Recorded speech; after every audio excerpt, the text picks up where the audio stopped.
So you might be in a situation where for some reason your Instagram posts or your stories are just not showing, or they're basically showing some sort of refresh error going on. So sometimes it could look something like this. There's a lot of different examples where it could show basically a post that looks like this.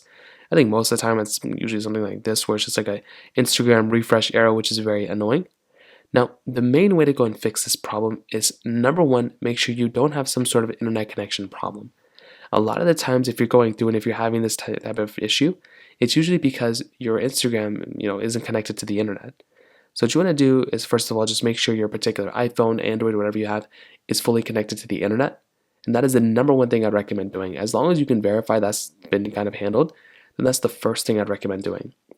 Now, if you do that and that's still not working, let's just say your internet's fine, but it doesn't seem to be, seems everything's refreshing still. Well, you may just want to go and try updating the Instagram application. So make your way over to your app store just like this. You then want to go and search up Instagram. So you can search up Instagram just like this. And what you want to do here is basically see if Instagram is up to date. So if your Instagram application hasn't been updated in a very long amount of time, well, that's going to be another problem that you might run into. And personally for me, I ran into this issue a lot of times where my Instagram app I thought was up to date or thought didn't have any issues, but it usually does have some issues.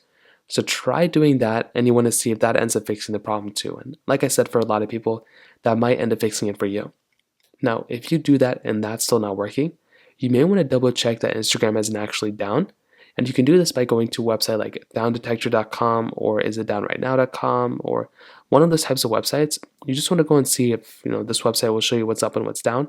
And if it's down, like if it's number one, then you're basically just going to have to wait it out until they end up fixing the problem. So that's basically how it's done. If you have any other thoughts or questions, let me know in the comment section below. Hit the like button, that would mean so much, but definitely hit that subscribe button. More importantly than everything else, I love every single one of you guys. Hopefully I'll catch you guys in the next video. Peace out.